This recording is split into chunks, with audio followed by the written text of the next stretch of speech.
Tadi kami katakan semua, tidak ada yang kita menemukan kebahagiaan bagi kita manusia. Semuanya kita pasti berharap bahagia dari Allah Subhanahu wa Ta'ala. Bahagia dunia, bahagia juga di akhirat. Sebagaimana doa kita kepada Allah, Rabbana atina fid dunya hasanah wa fil akhirati hasanah wa qina adzabannar. Ya Allah, berikan kepada kami kebaikan di dunia dan juga berikan kepada kami kebaikan di akhirat. Wa qina adzabannar. Jauhkan kami ya Allah dari siksa neraka. Ini doa kita, munajat kita bersama.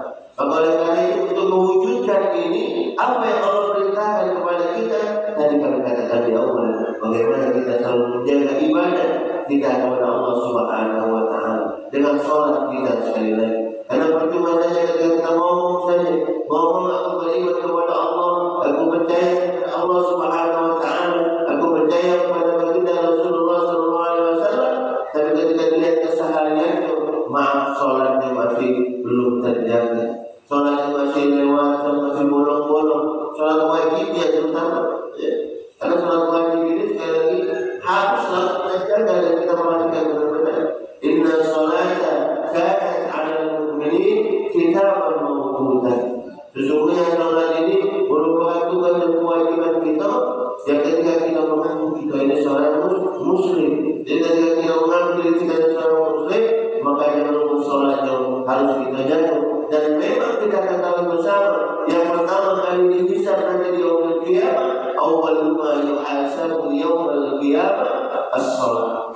Yang pertama kali dihisab nanti ditanya oleh Allah Subhanahu wa Ta'ala di hari kiamat, bukan ditanya harta kita berapa banyak, bukan ditanya istri kita, bukan ditanya anak-anak kita, tapi pertama kali ditanya oleh Allah Subhanahu wa Ta'ala, bagaimana sholat itu? Bagaimana sholat ketika hidup di dunia? Namun sekali lagi takut kita ketika kita di dunia ini belum bisa menjaga ibadah sholat kita. Karena sekali lagi dengan sholat ini, ketika sholat baru ditanya, maka insya Allah yang lain pasti insya Allah bagus. Pasti insya Allah bagus. Karena kita dikatakan, inna sholata tanha 'anil fahsya wal munkar.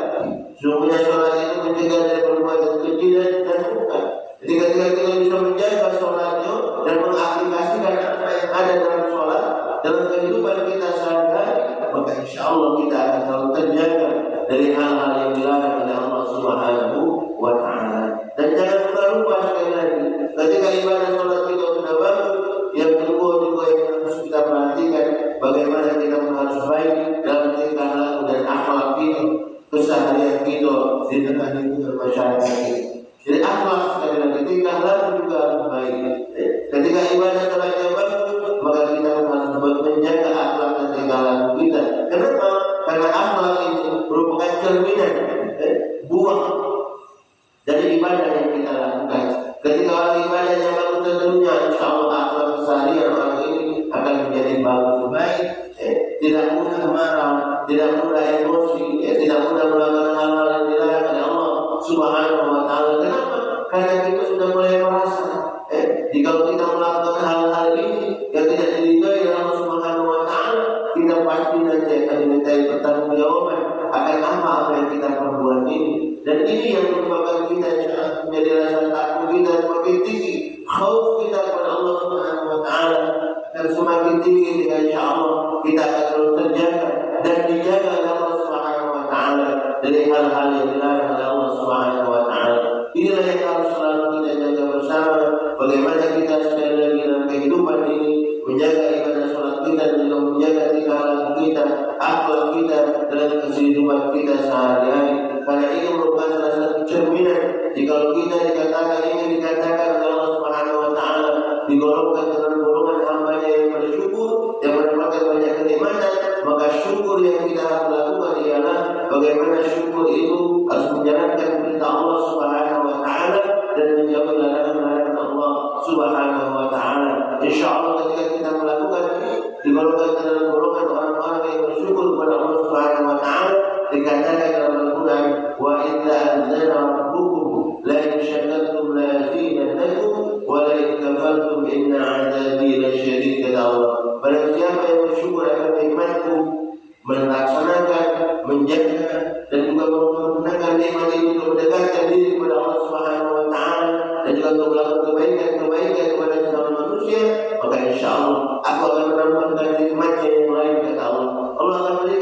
nikmatnya yang lain kepada kita.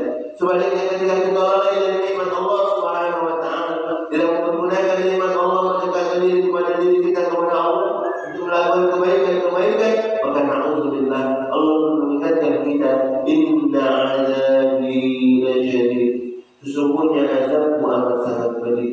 Semoga kita semua dan keluarga-keluarga kita, jamaah kita, masyarakat lingkungan kita, insya Allah akan menjadi orang-orang yang selalu istiqomah dalam menjalankan ibadah kepada Allah Subhanahu wa taala, istiqomah dalam melakukan kebaikan kepada sesama manusia.